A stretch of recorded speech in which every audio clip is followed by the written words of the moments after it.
그러면 계속해서요. 자, 우리 추심에서 필요한 것이 다른 말이 아니고 빌 오브 체인지, 즉 환음이다라고 이야기했습니다. 자, 환음은요 어떻게 만들어지느냐라고 먼저 잠깐만 한번 보시면은 이렇게 말씀을 드릴 수가 있죠. 우리가 이렇게 이제 여기 셀러고요, 여기 바이라고 전제합시다.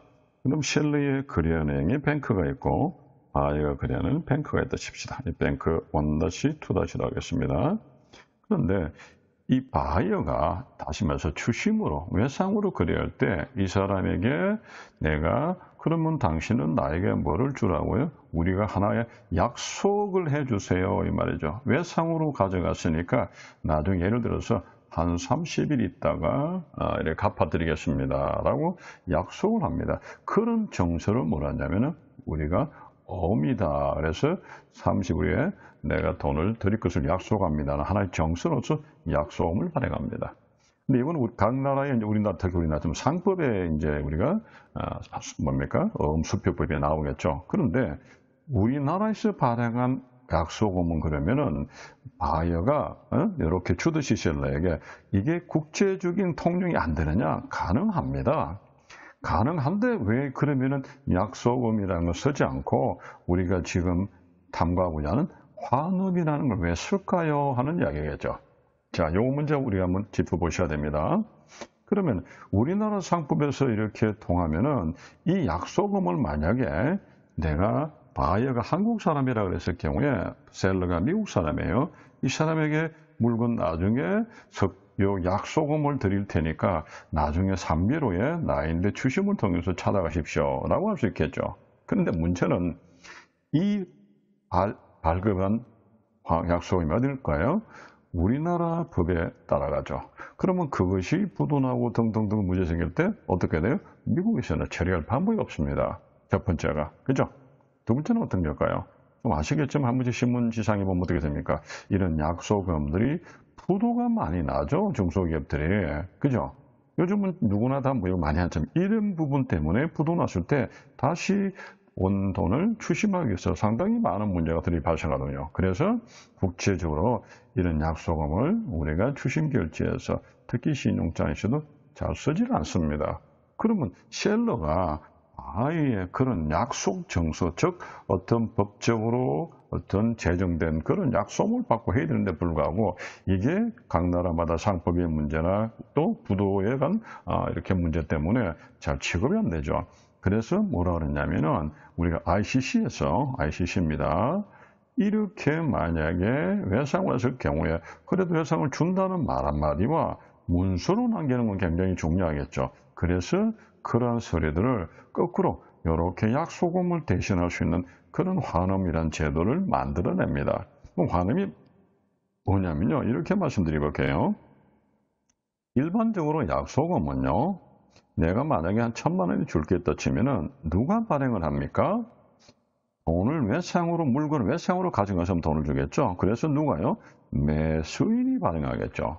그러면 3개월 후에 누가 지급할까요? 다시 말해서 매수인이 지급합니다. 다시 말해서 발행인도 지급인도 매수인이죠. 당연한 거죠. 왜? 대신 물건 가져갔잖아요. 그래서 이 물건 가져가고 3개월 후에 돈을 주겠다 해서 발행도 바이어가고요. 그리고 3개월 후에 그 대금의 약속장에 대한 대금 지급도 발행하겠죠. 이게 가장 일반적인데 국내법에 의해서 국제적으로 통용이 쉽지가 않은 데다가 또 부도 확률이 커진다는 단점이 하나 있다는. 그래서 잘 안 쓰고 그럼 어떻게 되냐? 그럼 바이어는 자기는 편안하게 약속금을 주고 하면 좋겠지만은 셀러 입장에서는 불안하지 않습니까? 뭔가를 서류를 달라는 거죠. 그럴 때 어떻게 주느냐?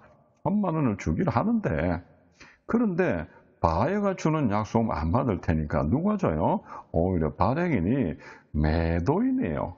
매도인이 발행해서 누구에게 3개월 후에 지급해달라고 누구보고 매수인에게, 즉 다시 말해서 답답한 사람을 판다고 매도인이 발행해서 매수인에게 지급해달라고 다시 말해서 역환 방식으로 거꾸로 바이에게 대금을 요청을 한다 그래서 이것을 역환 방식이라 해서 환음이다라고 이야기합니다. 즉 다시 말해서 약속은 뭐냐 할까요? 다시 한번 말씀드리면 바이어가 잘할 쪽으로 발행해서 셀러에게 건네주는 건데 이런 약속음이 국제 통용이 쉽지가 않으니까 거꾸로 우리가 물건을 받는 셀러 입장에서 자기가 음을 발행해서 바에게 대금을 청구하는 역환의 방식이다 해서 환음이라 하죠. 통상 우리 그러죠. 약속음은 국내 거래에서 많이 쓰고 환음은 국제거래에 씁니다. 소리 많이 합니다. 자, 그럴 때 이 환음은 앞에서 몇 번 강조한 게 그럼 누가요? 셀러가 발행하잖아요. 그 돈은 바에게 줘야 돼요. 왜? 바에게 물건을 가져가니까. 그러면 셀러가 직접 바에게 돈을 달라고 내가 만들어 본들 잘 안 줄 테니까 은행을 개입시키는 거죠. 그죠? 근데 내가 거래하는 나의 거래은행에 개입시켜서 다이렉트로 달라고 그러면 안 줄 거 아니에요. 그러니 어찌입니까? 바이의 거래은행 보고 이 사람에게 자, 우리 셀러가요. 내 거래인의 셀러가 당신의 거래처인 바이에게 돈을 받을 것이 있거든요. 좀 받아주시겠습니까? 라고 주심을 요청하죠. 그럼 주심을 해서 돈을 받아주는 행위라고 했습니다. 이럴 때 필요한 것이 뭡니까? 환음이다. 그러면 환음에는 이런 이야기 말씀드렸죠. 갑자기 셀러의 거래인에게 돈 내놔라고 그럽니다. 그럼 당신 뭔데? 그죠? 당신은 계약서의 당사자 아니지 않느냐? 그런데 어디십니까? 환음에 내 이름이 들어있지 않느냐? 왜? 셀러가 나한테 돈을 주신 못해냈다는 거죠. 그래서 이 환음에 들어가는 문구가 뭔지가 중요하겠죠. 자, 그거를 우리가 다시 한번 보겠습니다. 자, 그래서 환음이 바로 그런 의미다죠. 그럼 환음에서는 통상 우리 음도 있듯이 발행일자가 당연히 있을 테고 언제 발행했는지 그리고 당연히 금액이 있겠죠. 얼마짜리인지 돈을 달라고 했으니까. 그런데 중요한 핵심이 뭐냐 이런 것 같습니다. 이게 가장 중요한 거죠. pay to the order of 명령입니다. please도 아니고 pay 돈을 지급하라는 거죠. 누구예요? Industrial Bank of Korea. 이게 뭡니까? 셀러의 거래은행입니다. 셀러의 거래은행. 그죠? 셀러의 거래은행입니다.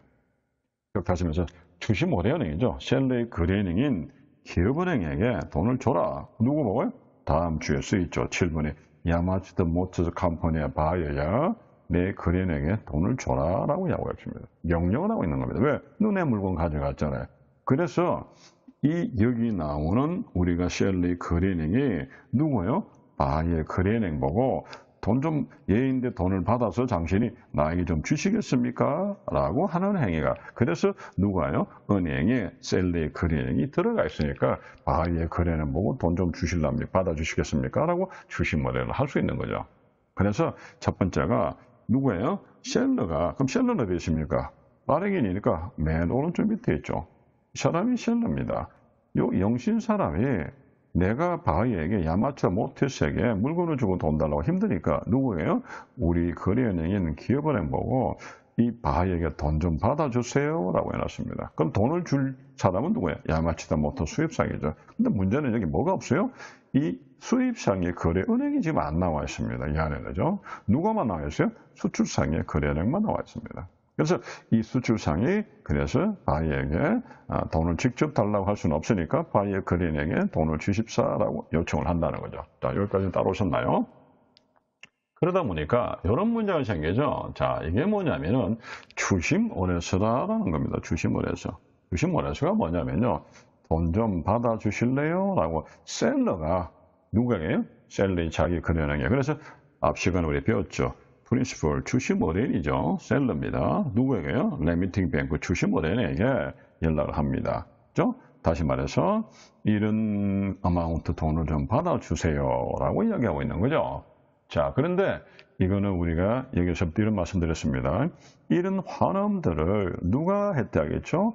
International Chamber of Commerce, ICC, 국제상업회의소가 서로 간의 환음에 대한 그런 법을 가지고 교통이 안 되기 때문에 어떤 통일하는 규칙을 갖는다 했죠. 그럼 어떤 통일칙이에요? 주식에 관한 통일칙에 따른다라는 말이 있죠. 그래서 그런 이야기죠. 자, 그래서 주심 통일칙을 URC 오들들이라는 약자를 많이 씁니다. 자, 그런데 그 중에서 우리가 좀 유심히 봐주셔야 될 게, 자, 그러면은, 이런 우리가 말하는 주식몰에서는 왜 작성하느냐. 좀 전에 보신 것처럼, 누가요? 이 레미팅 뱅크가, 그죠? 누구에게? 자기 바이의 거래은행에게 보내서, 내가 이렇게 우리 셀러가, 내 거래처인 셀러가 나인데 돈을 받아달라 하는데, 당신이 좀 도와주시면 셀러님 받을 돈에 수수료 일부러 드리겠습니다. 라고 했잖아요. 근데 좀 전에 보셨죠? 화내면 뭐가 없어요? 바에 그리는 게 없어요. 그죠? 그러니 어떻게 찾을까요? 그런다고 일일이 화내면 그건 작성할 자리가 없습니다. 그래서 우리가 흔히 이렇게 말하면 될까요? 그냥 아이를 길을 잃었습니다. 그러면 보트를 만들어서 방을 붙이죠. 애가 남자인지 여자인지, 그죠? 몇 살인지, 어디서 길을 잃었는지, 말씨는 서울 경기 맛인지, 그죠? 어디 맛인지, 또 어떻습니까? 애가 입은 옷은 어떻고, 그리고 애가 어떻고 저떻고 하는 내용들을 적어놔야 그와 같은 애를 찾아줄 거 아니에요. 그래서 이 내 미팅 뱅크 보고 내가 뭘 주식거래소를 제시하느냐니까 내 수출자 내가요 주식거래를 하는데요. 당신에게 드릴 테니까 바이가 정확하게 어떤 사람이 연락처가 있고요. 바이 근행이 누구고요. 그리고 앞으로 어떻게 서류를 전달하고 어떻게 해주십시오라는 그 상세한 내용을 적어서 누구에게 이 사람에게 주심을 의뢰합니다. 그것을 우리가 뭐라 하냐면은 바로 지금 보신 것처럼 주심거래소다라고 하는 겁니다.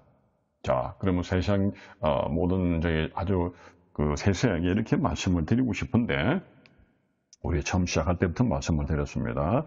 이 실전무역 실무 강의는요. 전반적인 어떤 실무에 있어서 특히 또 이름을 하고 요약 핵심 정리를 강의를 말씀을 드린다 그랬죠. 조금 더 확장되고 넓은 의미의 강의들은 제가 특히 국제무역사에서 이 인코텀저와 그리고 결제에 관한 이야기, 운송에 관한 이야기, 보험에 관한 이야기를 좀 많이 강조를 하겠습니다. 혹시 부족한 게 있으면 그 국제무역사 강의를 차후에 지금 준비 중인데요. 그것을 많이 좀 들어주시면 많은 도움이 되리라 봅니다. 자, 그러면은 여기서 뭐가 가장 중요하냐 보시니까 이렇게 해놨네죠. 자, 이 조건은요. DA입니까? DP입니까? 나와 있죠. 봅시다. Delivered, 그죠? Commercial Document, 어떤 상업 서류들, 즉 서류를 줘야 돈을 줄 거 아니에요. 우리 계속 그랬죠. 서류 줄 테니까 돈을 넣어. 그런 서류가 됩니까? 상업 거래죠. 셀러와 바이 거래, 상거래를 통한 거래. 그래서 Commercial Document라고 합니다. 그 주류를 주면은, 그죠? 뭐라 했습니까? 돈을 준대요. 그게 뭡니까? Document Against Payment죠. 여기다 체크하면 DP 조건이 되겠죠. 그러면 뭡니까? Document Against Acceptance. 여기다 체크하면 되죠. DA 조건이 되어버립니다. 그런데 우리가 URC 오더들에서 만약에 셀러가 모르고 체크를 안 했다. 그러면은 셀러를 보호하겠어. DP 조건으로 간주한다. 왜요? 외상이잖아요. 외상이라는 것은 바이가 돈을 못 받잖아요. 그래서 누가요? 송금 방식과 주신 방식은 바이가 컷을 치는 거기 때문에 셀러가 약자라서 셀러를 보호하는 측면이라고 보시면 됩니다. 문제 봅시다. 이게 나왔습니다. 그 환음이요. 억셉트 됐을 경우에, 즉 DA 경우에 억셉트는 됐죠. 그래서 억셉트잖아요. 인수받는다는 거거든요. 환음을 잘 받았다, 그리고 받았다, 거기에다 서명해서 그 날짜에 돈 주겠다고 다시 한번 확인하는 겁니다. 억셉턴스가 인수하는 거거든요. 그래서 그 환음에다가 뭐라 써놨죠? 내가 인수를 하면요. 체크해 줄 거 아니죠? 하고 나면은 그거를 내가 주심을 할까요? 뗄 때까지 기다려서 내가 주심할까요? 아니면 to be return to you. 그렇게 환음에다가 체크하는 놈을 당신에게 돌려드릴까요? 라고 이야기하겠죠. 이럴 때 어떻게 하면 좋을까요? 그냥 가지고 계셨다가 주시면 주세요. 라고 체크하게. 왜? 이것이 서류가 가다가 보내는 걸 받았는데 또 움직여서 오다가 가다가 불신할 수도 있죠. 그리고 번거롭죠. 또 두 번째 뭡니까? 세 번째가 비용이 들잖아요. 그래서 당신의 키핑에 있다가 나중에 딱 그 날짜에 약속 날짜 돈이 날 되면은 돈을 청구해서 받아서 나에게 보내주십시오. 그래서 주로 collect when due에 체크를 하십니다. 자, 그런데 중요한 문제가 또 하나 있네요. 자, 이런 부분들은 실무적인 부분입니다. 우리 실무자 양성 과정이죠. 자, 그러면은 자, protested non-acceptance입니다. 하시면서 성당을 안 했습니다. 어떻게 성당을 안 할까요? 또 돈을 안 줍니다. 그죠? 그죠? 소리가 틀리면 성당 안 할 수도 있지만 돈을 안 패입니다. 돈을 안 줄 수도 있죠. 그죠? 이럴 경우에 어떻게 하면 될까요? 만약에 그죠? 리퓨지를 거절할까요? 어떻게 할까요? 등등 나오죠. 어떻게 표시할까요? 안 주면은요. 그럴 때 안 주면은 그거를 어떻게 할까요? 니에게 보내드릴까요? 글 정서를 그냥 가지고 계실까요? 였죠. 보내주십시오라고 체크를 하셔야겠죠. 왜? 만약에 그냥 우리나라, 그건 좀 잠깐 말씀드렸습니다. 뒤에서도 또 우리가 다시 말씀드리겠지만요. 우리나라의 외국 강조 그래프에서 우리가 미화로 50만 달러 이상을 대금을 지급받지 못했을 경우에 지금 약 6개월 이상 1년으로 늦어지죠. 그걸 못 받았을 경우에 나쁘게 말하면요. 내가 외화를 빼돌린 것처럼 그렇게 오해를 받을 수가 있습니다. 그럴 경우에 어떤 문제가, 법적인 문제가 발생하죠. 그런 걸 위해서 내가 이렇게 회사가 부도나서 회사가 대부분 직업을 거절해서 이러쿵저러쿵 확인하는 거. 어디에? 그 수입지의 현지 은행이나 또는 관공서나 뭐 상공회사나 이런 데서 받아달라 이 말이죠. 대금 지급을 거절한 거죠. 이거를 좀 받아주십시오. 안 준다면은. 그죠? 자, 그리고 이제 또 뭐냐니까, 여기 보시니까, 여기 났습니다. Request tariff transmit advice to you. 이랬습니다. 자, 만약에 이렇게 인수를 했다면요. 다시 말해서, DP 조건에 이런 게 필요가 없습니다. 왜? 그냥 서류 주면 돈 주잖아요. 여기 사람한테 나갑니다. URC 오류들에서 돈을 안 주거든 서류 주지 마라 나와 있습니다. 그런데 불구하고 주식은행이 돈도 안 받고 만약에 대금을 그죠? 서류를 줘버렸다. 그럼 주식은행이 책임져야 됩니다. 우리 바보가 아니잖아요. 그래서 그랬죠. 주식은 은행이 단지 주식을 돌린다는 것밖에 없죠. 받아서 준다는 겁니다. 그런데 자기가 대신 줄 이유가 없잖아요. 그런데 내가 돈도 안 주는데 서류를 가져줬다? 내가 아는 사람이라고? 그럼 책임자라는 얘기죠. 그런데 만약의 경우에 DA의 경우는 acceptance를 해야 되잖아요. 안 했을 경우는 안 한다고 표시를 하는데 했을 경우는 어떻게 할까요? 그 답을 그죠? 아까도 말씀드렸죠. 니에게 따로 보내드릴까요? 네가 가지고 계시라 했잖아요. 가지고 있는데 너는 가지고 있지만 나는 모르잖아요. 그죠? 그래서 요청을 합니다. 뭐라고요? 그렇게 해서 나에게 통지를 좀 해달라고. 뭐 한다고? 얘가 accept했다고요. accept한 환음은 네가 키핑하되 했다는 증명을 나에게 좀 보내주세요. 라고 이야기한 게, 이게 request transaction advice to you입니다. 이게 뭘까요? 바로 이겁니다. 자, 보실까요? 이게 DA 인수 통보서입니다. 바이어가 이 DA 조건을 인수했거든요. 그리고 언제 돈 준다고 했거든요. 그래서 거기 환음도 서명을 하고 인수해 갔습니다. 그날째 돈을 줄 거니까 받아서 드릴게요. 그러면 환음은 누가요? 우리 주식은행, 즉 바이어 큰은행에 키핑하고 있고요. 그리고 그 환음에 인수했던 인수 확인서를 보내주세요. 왜 필요할까요? 실무적으로 여러분이 회계 파트에서 외상 매출을 했습니다. 그럼 국내는 어찌 됩니까? 어떻게 돼요? 약소금을 받잖아요. 그죠? 그 약소금을 가지고 복사를 뜨고 약소금 받아서 우리가 장부 정리를 해놓고 그 기일 되면은 우리 약소금 통장에다 넣고 은행에다가 대금 청구하겠죠. 그런데 환음이잖아요. 환음 내가 가지고 있습니까? 아니잖아요. 누구? 바에게 건네줘버렸잖아요. 그럼 근거가 없어요. 환음 복사할 수가 없잖아요. 복사해본들 뭡니까? 내가 만든 거니까. 거기다가 누가요? 바에게 인수했다는 표시가 없으니까 어떻게 봅니까? 내가 만들어 나만의 서류를 부여하잖아요. 그럼 소용없죠. 그래서 인수한 거를 달라고 그러냐? 아니죠. 네가 키핑을 했잖아요. 왜? 봄에 가면 분실하면 안 되니까. 키핑했는데 그러면 내가 회계 파트에 정리할 방법이 없습니다. 맞습니까? 그러면 어떻게 내가 장부 정리를 해야 되죠? 그럼 회계에서 나인데 무역부에게 난리를 칩니다. 증명해 달라고. 방법 없죠. 바로 이겁니다. DA 인수 통보서를 준다는 것은 바로 내가 그네에게 이만큼 수입자에게 받을 돈이 있습니다. 라고 외상 매출을 장부 정리하겠죠. 두 번째는 뭐가 중요할까요? 갑자기 가서 한 30일 있다가 은행 가서 은행님 한 30일 됐거든요. 바이가 돈 줄 테니까 돈 좀 주실래요? 그러면 은행은 30일 동안 우리 회사만 찾아보고 있는 건 아니죠. 그 안에 수백 수천의 거래선이 왔다 갔다 했을 겁니다. 그럼 은행 담당자가 기억을 못해요. 그러면 어떻게 될까요? 그 30일 전에 서류를 다 뒤져서 내가 확인할 때까지 굉장히 바쁘겠죠. 그럼 나 혼자만 건드리는 게 아니라 많은 손님을 대본하고 전화도 받아야 된다. 그러면 잠깐만 기다리세요가 몇 시간도 흘러보낼 수가 있습니다. 잘못하면 뭐가 될까요? 은행 마감 시간이라든지 아니면 급하게 내가 그 돈을 받아서 어떻게 준비를 된다면 아주 막막하겠죠. 그래서 어떻게 될까요? 자, 은행님 저희가요 은행 당신이, 그죠? 누굴 통해서 보내세요?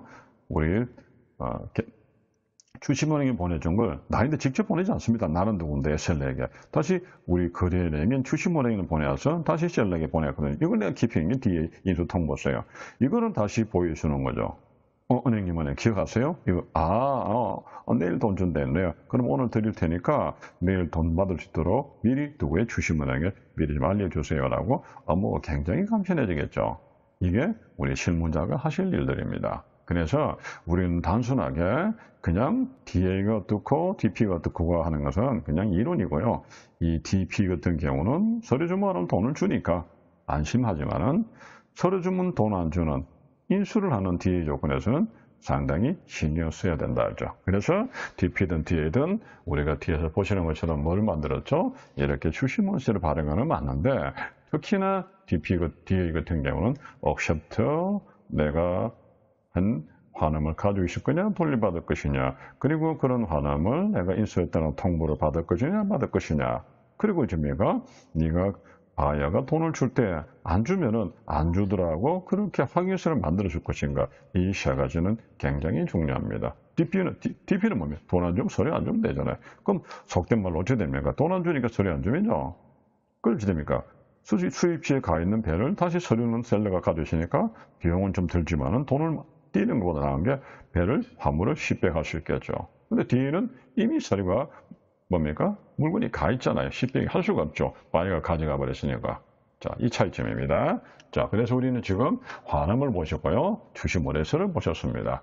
자, 그럴 때 우리 환음에는 흔히 어떤 게 있느냐 보시니까 assight다는 일람불, 즉 환음을 주면 바로 주겠다는 그런 일람불이 있고요. 그 다음에 환음을 줘도 바로 주는 게 아니라 외상이 있습니다. 그럼 우리 일반적으로 약속은 어찌 됩니까? 전부 다 기한부가 많겠죠? 기한부. 근데 약속음이 일람불인 약속음은 잘 없습니다. 이런 게 뭡니까? 어음이라 당자숲에 가깝죠. 그런데 국제 거래를 하다 보니까 일람불이 있고 기한부가 있단 말이에요. 근데 일람불이라 그래서 서류 주면 바로 돈을 주는 게 아니죠. 왜? 마주보고 있는 게 아니잖아요. 그죠? 다시 말해서 배바자간이 아니라 격지자간이다 보니까 이 서류가 도착이 되겠죠. 바이에게. 도착하고 시간이 많이 걸립니다. 이런 기간이 말은 일람불이지만은 그래도 서류를 주면 돈을 준다는 게 일람불인데 실제는 시차가 있죠. 한 일주일, 열흘 정도가 서류가 도착하고 맞는지 검토하는 게 이런 부분이 있겠습니다. 그걸 다시 한번 보겠습니다. 자, 내가 일람불을 환음을 발행했습니다. 그럼 바로 돈을 줍니까? 아니죠. 내가 그 환음을 누가에? 우리 주식거래은행에 보냅니다. 하루쯤 걸리겠죠. 본사까지 갔다가 이제 행하면 다시 이놈이 2, 3일 걸려서 주식거래은행 가겠죠. 종이 처리라면 다시 이놈이 보고 확인하겠죠. 그럼 며칠 걸려요? 4, 5일 이미 걸렸죠. 그리고 다시 돈을 받아서 다시 보내주고 다시 보내주는데 한 3일 또 4일 걸릴 겁니다. 그래서 보통 7일 내지 9일 이상 걸리겠죠. 이런 부분들이 우리가 말은 일람불이지만 시간이 걸린다는 거예요. 그러면 우리가 좀 전에 보신 것처럼 그러면 기한부는 지내냐? 우리는 환음을 발행했습니다. 그러면 이 사람에게 보내줘. 가는 시간은 똑같겠죠? 도착하는데. 바로 보고 돈을 주는 게 아니라 보고 나서 인수하고 나서 30일 있다가 주는 거죠.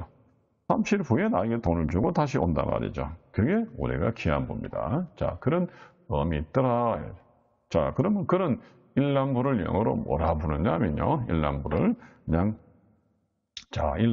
그냥 보시니까 사이트 비일이다. 그죠? 유산수 비일은 우리 기한부인데 기한부에도 크게 두 가지가 있습니다. 요 단어는 뒤에서 신종자한 테 다시 한번 돌아올게요. 자, 이게 뭐냐면 at the site. 서류 보고 나서 30일. 예를 들어서 30 days after site다. 그러면 서류를 사이트는 본다는 거죠. 서류가 도착이 있으니까 만든지 검든지 검토해야 되잖아요. 검토하고 나서 30일 안에 드릴게요. 이거 하고요. 일부 후 출급이라는 것은 after date죠. 이 date라는 건 뭐냐면요. 선적한 날짜입니다. 그러면 선적하고 나서 서류를 보내죠. 맞잖아요. 선적해야 뭡니까? 선화증권 나오죠. 그럼 선적하고 서류를 보내니까 이거는 뭐죠? 서류가 선적하거나 서류가 나와서 서류를 보내는 거잖아요. 그럼 이 차이는 뭡니까? 선적하고 나서 30일이니까 아직 내가 바이에게 돈을 청구하기 전부터 이미 카운트도 안에 들어간다는 거죠. 그래서 굉장히 뭐라 그럴까요? 이것이 셀러 입장에서는 이 일나무 전기 출력보다는 일부 전기 출력이 훨씬 유리하다는 거죠. 다음 며칠이라도. 그래서 이런 두 가지가 있다는 걸 좀 알아주시고요. 자, 그리고 앞에서 우리가 다시 돌아가셨어요. 자, 이런 부분이 있었습니다. 자, 송금 방식에서 이런 부분은 이제 우리가 뭐 이론에서도 시험에서도 잘 건드리지 않는 부분들인데 우리는 실무자라서 조금 알아두셔야 될 부분들이겠습니다. 송금을 하는데 송금만 하면은 무조건 송금이 되느냐? 그건 아니라 그랬죠. 그래서 우리가 송금하는 방식은 좀 크게 보면요.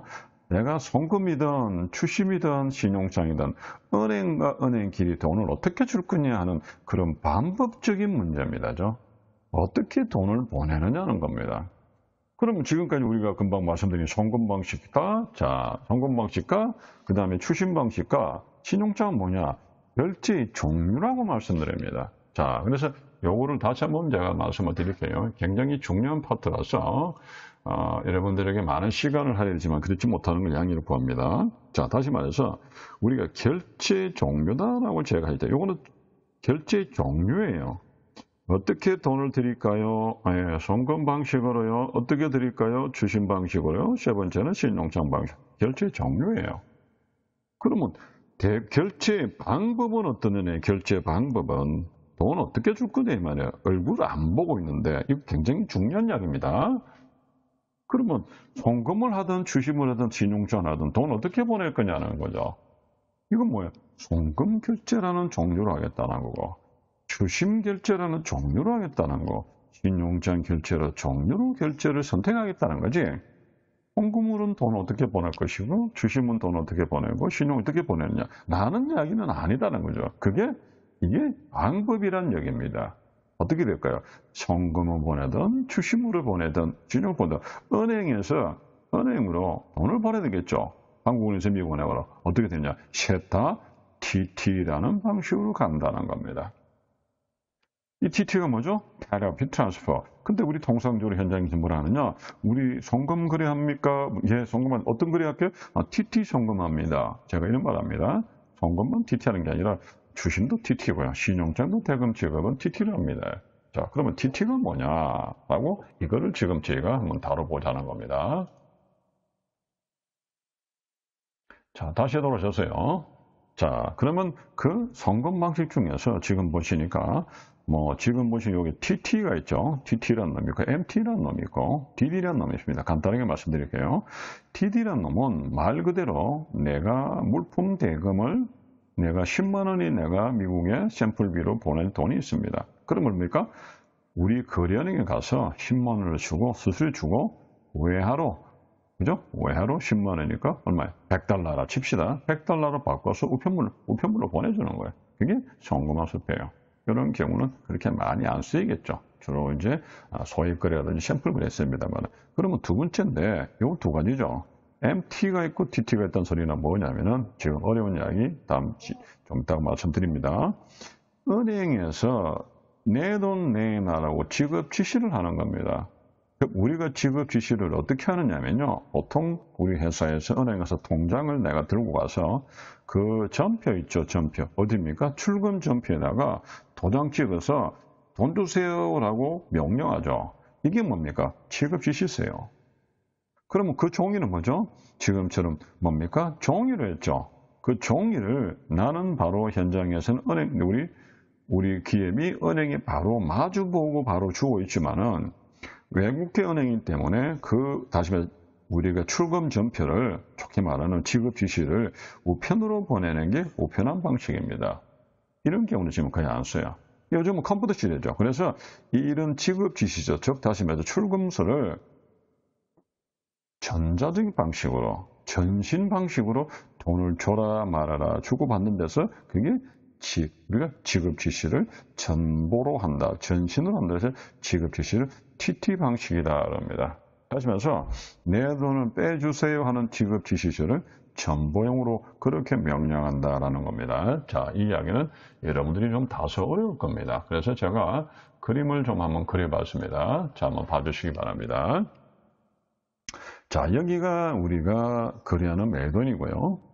여기가 우리 그 수입자 매수인입니다. 그러면 매도인의 거래은행이 기업은행인 서민지점이고 매수인의 거래은행이 부산은행 동래점이라 봅시다. 우리 국내 거래라 봤습니다. 그랬을 경우에 내가 매수인이 어떻게 될까요? 물건값을 내 거래은행인 부산은행에 돈을 예를 들어서 10만 원을 줍니다. 또는 뭐 할까요? 통장에서 빼가라고 뭐라 할까요? 지금 우리가 뭐라면 출금전표죠. 출금전표를 만들어서 줬어요. 그럼 통장에 빼주겠죠. 그 돈을 가지고 빼가지고 수수료 보태줄 테니까 알파 수수료 알파를 줄 테니까 누구에게요? 우리 아이의 셀러의 거래은행이 기업은행에 보내달라고 하겠죠. 그러면 쭉 보냅니다. 저 돈을. 그럼 이 사람이 받아서 다시 보내줄 거예요. 그런데 요렇게 둘이서 은행끼리 이렇게 둘이서 돈을 직접 이렇게 거래를 할 수 있고 하느냐? 그건 곤란하겠죠. 왜? 직접적으로 은행끼리 다이렉트로 인터넷이 다시 말해서 연결하는 선이 붙어 있다면요. 서로 간에 거래처 다 빼갑니다. 그래서 직접 이렇게 다이렉트로 연결되지가 않겠죠. 그래서 어떻게 될까요? 그리고 또 하나, 이 매수인이 다시 말해서 바이어가 자기 거래한 돈을 10만 원을 주면은 나는 현금을 줬지만은요, 이 사람이 이렇게 돈을 보낸다고 전제하더라도 보낼 수 있느냐는 거죠. 못 보내겠죠. 그럼 어떻게 될까요? 사람이 직접 가야 되잖아요. 그럴 수는 없잖아요. 그죠? 그리고 그런데 못 가니까 전화 한 통 와서 야 미안하지만 기업은행아 네 돈 좀 대신 좀 줄 수 있니? 라고 하겠죠. 대신 주긴 하는데 한두 번이지 매번 수십 수백 번은 할 수는 없겠죠. 그럼 이런 거래가 안 이루어진다는 겁니다. 요게 따로 졌나요? 그래서 실제로 나는 여러분이 생각할 때는 은행 가서 송금을 요청하면 금방 은행에 가서 돈이 들어오면 좀 보이지만 이런 메커니즘이 아니라는 거죠. 어떻게 될까요? 그럼 부산은행이 동래지점이 기업은행 서민지점에 돈을 주려면요. 인터넷에 연결하고 뭐 직접 간다고 전제하더라도 어떻게 될까요? 못하니까 이 사람이 만약에 이 사람에게 거래를 할 때는 어떻게 거래를 해야 되냐? 사람이 일일이 갈 수가 없잖아요. 그래서 우리가 매수인이 은행에 거래가 있고 매도인이 은행에 통장이 있듯이 나도 어찌 됩니까? 이 부산은행 동래지점 안에 뭐가 있어야 되죠?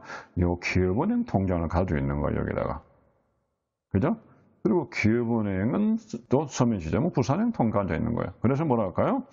부산은행이 기업은행 연락합니다, 전화로. 기업은행님, 내 부산은행 동래지점인데 당신 내 안에는 통장 가지고 있죠? 그 통장에서 돈을 10만 원 빼서 주실랍니까? 라고 할 수 있겠죠. 그럼 내가 뭐 필요 없어요? 직접 사람이 인편으로 운반할 필요가 없죠. 그죠? 요렇게 서로 간에 서로 뭐를 가지고 있었냐? 서로가 통장을 가지고 있어야 됩니다. 그런데 우리가 개인적으로 매도인 매수인 기업이 은행에 통장 가지고서는 말 그대로 예금 계좌라 그러죠. 그런데 부산은행의 동래지점이 기업은행의 서민지점에 예금 계좌를 가질 필요 있을까요? 예금 뭐죠? 예치를 하면은 거기에 대해서 어떤 뭡니까? 이자를 주죠. 그죠? 금리죠? 이자를 줍니다. 그런데 내가 부산은행이 기업은행에 이자 받으려고 넣는 건 아니죠. 왜? 내가 그동안 차라리 매수인하고 우리 거래처에 대출하면 훨씬 이자가 많을 거 아니에요. 그래서 이자를 받으려고 넣은 건 아니죠. 그래서 예금 계좌가 아니고 뭐란다? 일시적으로 우리 고객들의 결제를 도와주기 위해서 일시적으로 돈을 넣는 돈이라서 당좌 계좌다. 또는 이거를 예치 환거래다. 당좌 계좌라 소리합니다. 당좌 계좌. 자, 그럼 여기서 하나만 더 갑니다. 그러면 부산은행이 기업은행이 만약에 하나만 있다면 하나만 나는데 이렇게 기업은행이 뭐 1, 200개 되겠죠. 그렇게 부산은행의 동래지점이 만약에 전국에 우리 18개 은행의 한국은행에 한도를 하면 약 지금 4,600개 정도 됩니까? 지금 본지점이. 그러면 각 100만 원씩만 넣더라도 4,600개를 다 넣을 수는 없잖아요. 그래서 어떻게 될까요? 본점에다가 SS를 칩니다. 내가 부산은행 동래지점인데요. 부산은행 봉주님, 당신은 돈을 많잖아요. 내가 지점에서 거래하면 4,600개니까 4,559개를 다 거래해야 되는데 그래 못하니까 내가 당신에게 당좌 계좌를 개설하겠습니다. 그럼 그 말은 부산은행의 각 모든 지점들은 본점에 개설되어 있죠. 그러면 부산은행 지점의 모든 지점들은 본점이 통장에 개설되어 있을 겁니다. 그러니 내가 요 사람한테 돈을 좀 대신 줘라고 이야기할 수 있겠죠. 그럴 경우에 마찬가지로 기업은행도 거꾸로 생각해서 내가 부산은행을 돈을 줄 돈이 있으면 나도 마찬가지로 4,600개를 해야 되잖아요. 그러니 본점에다가 내가 거래를 합니다. 그럼 본점에서는 또 각 지점마다 있겠죠. 지점에는 본점 통장이 있겠죠. 그런데 그럼 본점끼리 거래를 하는 거죠. 몇 개입니까? 18개니까 나 빼고 17개만 통장을 있으면 되죠. 나는 몇 개를 있어야 돼? 4,500, 그죠? 9개. 훨씬 간편해지죠. 17개. 그래서 본점과 지점끼리 뭐를 가지고 있어요? 실제로 이 지점은행끼리 서로 통장 가지고 있는 게 아니라 본점은행이 기업은행이 부산은행 당자, 부산은행이 기업은행 당자, 또는 하나은행이 뭡니까? 신한은행 당자. 서로가 서로끼리 17개를 가지고 있습니다. 그럼 뭐 있죠? 돈을 맡기는 식이 달라야겠죠. 그럼 어떻게 합니까? 매수인이 자기 은행인 부산은행 동네 지점 가셔가지고 자, 내 돈을 주세요라고 하겠죠. 뭐로 갑니까? 전표로 가지고. 그죠? 그러면 여기 그죠? 맡겨놓은 게 요리 줘야 되잖아요. 매도인에게. 그러면 줘서 어디입니까? 은행이 다시 이 사람이 이렇게 하겠죠. 내 당신이 맡겨놓은 돈이 있죠. 그 돈을 어디 됩니까? 요 사람 주세요. 그럼 요 사람이 연락 오죠. 내가 너희한테 돈 맡겨놓은 거 있지. 그 돈에서 빼줄래? 그럼 그 돈이 갑니다. 자, 그런데 이렇게 말씀드렸어요. 이렇게 직거래가 안 일어난다고. 이렇게, 그죠? 그래서 중간에서 하나 개입을 합니다. 그래서 이게 누구예요? 한국은행 대금저 결제원이죠. 결제망입니다. 한국은행의 대금 결제망이 그게 통해서 네트워크를 통해서 이렇게 들어갑니다.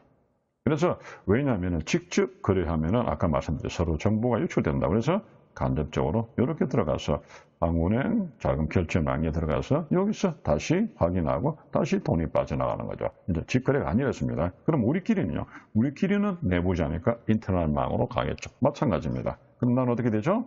내가 돈을 줄 때 매번 전화해서 돈을 주는 게 나는 그냥 이렇게 출금 전표를 종이로 찍어주든 통장을 하든 그죠? 인터넷을 하든 하게 되면은 이 은행에 돈을 줬잖아요. 현금 10만 원. 그러면 이 은행이 이 본점에다가 전화를 하는 게 아니라 뭐로 한다고요? 지금 앞에서 말씀드린 TT로 전보로 내 돈 당신 본점에게 10만 원, 100만 원 맡겨놨잖아요. 그 돈 100만 원 중에 10만 원 빼서 누구를 주라고요? 요 매도인에 좀 갖다 주시겠습니까? 라고 내가 지급 지시를 하겠죠. 그렇게 우리가 컴퓨터망으로 지급 지시하는 뭘 한다? 그거를 TT 방식이라고 그랬습니다. 그러면 어떻게 될까요? 이게 송금이 아니든 주식이든 신용증 다 TT 한다는 걸 우리는 알겠죠. 그렇게 받으니까 자기가 알겠습니다. 당신 돈에 100만 원, 10만 원 뺍니다. 빼고 다시 한국은행에다가 통해서 어디입니까? 기업은행을 통해서 당신 안에 내가 부산은행 본점에 100만 원 들었잖아요. 10만 원 빼가지고 내 매도인을 좀 당신 거래처를 주시겠습니까? 그러니까 알겠습니다. 일단은 이 사람 다시 말해서 부산은행 통장 10만 원 빼가지고 이마에 포켓하고 어디 갈까요? 기업은행 부산지점에게 연락을 합니다. 뭐라 합니까? 내 돈 빼주라고 지급 지시를 또 마찬가지로 TT로 하죠. 여기도 TT죠. 그죠? 여기도 TT고. 그렇게 해서 이 사람이 누구 통장 가져서요? 본점 통장에 100만 원에서 10만 원 빼서 주는 돈이죠. 자기 돈 아닙니다. 이렇게 여러분들은 그냥 은행에서 은행에 거래하면 금방 돈이 이렇게 사자간에 올 것처럼 느끼지만요. 어디 갈까요? 우리 거래은행에서 본점으로 다시 한국은행의 결제망으로 다시 기업은행으로 기업은행에서 지점으로 다시 매도인으로 이런 관계가 굉장히 빠르게 넘어가는데 이럴 때 각각의 은행과 은행끼리 주고받는 그런 어떤 대내 지급 방식 뭐라고요? TT 방식, 즉 내 돈 통장에서 빼주세요라고 지급 지시를 한다. 그게 우리가 TT 방식이다라고 말씀을 드리는 겁니다. 자, 다시 들어오셨어요. 그래서 우리가 앞으로는 여러분이 꼭 기억해 주셔야 될 게 우리 전신한 송금이다 TT라는 이야기는요. 이런 지급 지시를 왜 지급을 지시합니까? 이 명령이라 써놨잖아요. 내 돈이잖아요. 내 통장에서 내 돈 빼달라는 거잖아요. 그걸 명령하는 거예요. 내 돈을요 빼주세요라고 명령하는 거예요. 이게 지급 지시예요. 이게 어떤 겁니까? 은행에서 가서 우리 고객이 내 돈 주세요라고 하는 것이 마찬가지로 은행끼리 뭐합니까? 현금을 이동하지 않고 뭐한다? 이런 지시를 통해서 서로 대금 결제하는 방식을 뭐라 그래요? 환거래 방식이라고 합니다. 자, 그래서 조금 더 나가시면요. 그래서 은행과 은행끼리 그렇게 서로 돈 거래, 이 환이란 건 모든 돈을 말하죠. 외국 돈이든 국내 돈이든. 그래서 국내 돈끼리 거래하면은 내국한 거래고요. 외국 돈을 거래하면 외국한 거래죠. 그 돈이라는 게 뭡니까? 현금만 돈이 아니고 지폐만 주어도 돈이고 약속죠. 또 뭡니까? 그다음 신용장도, 그다음에 약속음도, 환음도, 음도, 수표도 그죠? 다 돈입니다. 이런 것들을 서로 거래를 하기로 계약을 하는데 좀 전에처럼 국내은행끼리 통장을 가지고 있는, 다시 말해서 통장을 가지고 있는 그런 은행들을 뭐라 하냐면은 서로 예치를 했다. 예금을 하는 게 아닙니다. 일시적으로 맡겨놓은 거죠. 왜? 우리 고객들을 편리해서 일시적으로 예치를 해서 그렇게 서로 거래하는 은행을 예치환거래은행이라고 부르고요.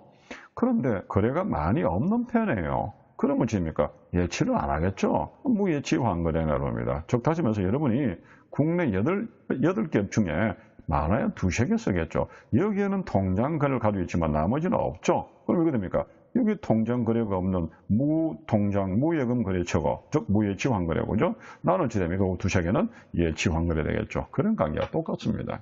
그래서 우리 예치환거래냐, 무예치환거래냐 말씀을 드리는데, 그런데 우리가 보시는 것처럼 이렇게 예치환거래, 즉 통장을 가지고 있으니까 당신 앞에 통장 가지고 있죠? 그 돈 그 빼주실래요? 라고 명령했죠.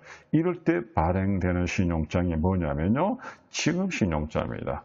왜 지급이라 그러죠? 여기 있죠. 내 돈 빼주세요. 그래서 서로 예치환거래 방식의 거래은행에서는 지급 방식의 신용장, 인수 방식의 신용장이 나오는데 좀 전에처럼 18개 은행 중에 2-3개밖에 거래 안 하죠. 그러면 조금 더 확대해 볼까요? 우리 18개 은행이 전 세계 수천, 수만 개 은행에 다 거래할까요? 많아야 50개, 100개 한쪽 아니겠습니까? 그러면 어떻습니까? 거래 안 하는 게 더 많죠.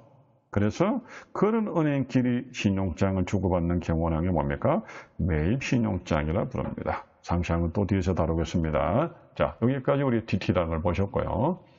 자, 그리고 이제 우리가 차변표, 대변표라는 것은 우리가 돈을 주고받을 때 만약의 경우에요.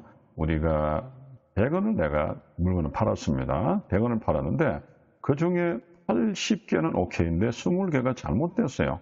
여기 오케이인데 이런 경우에 100원을 받기로 했는데 80원 받아야 되잖아요. 그러면 어찌 됩니까? 내가 80원 받을게. 그럼 20개는 뺄게. 그럼 20개는 뺄게. 이런 표현할 때 어찌 됩니까? 내가 보니까 100원 받아야 되는데 80개만 오케이 되니까 그죠? 뭡니까? 내가 받을 돈만 어찌 됩니까? 80원입니다. 그죠? 그 다음에 뭡니까? 20원 빼줄게. 이렇게 말하겠죠. 그렇게 해서 이런 양식에 우리가 앞에서 보신 것처럼 어떻게 됐죠? 우리가 계약 자유원칙이라 그래서 양식이 정해진 게 아니라 돈을 주고받을 사람이 좀 전에처럼 100원인데 그 중에 80개는 오케이고 20개는 노입니다.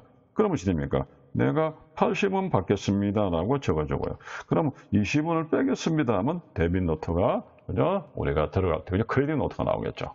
이렇게 하면서 이건 어떻게 됩니까? 결국 외상거래, 송금거래라든지 이런 부분에서 어떻게 차액을 주고받을 때 만약에 그 하자가 생겨서 물건이 못 들고 받을 때 그만큼은 장부를 어떻게 처리해야 되고 회계 파트를 처리하느냐 이런 데빗 노트와 크레딧 노트를 통해서 많이 한다라고만 알아두시고 현장에 참조하시기 바랍니다. 자, 여기까지 해서 송금 추심에 대해서 마무리하겠습니다.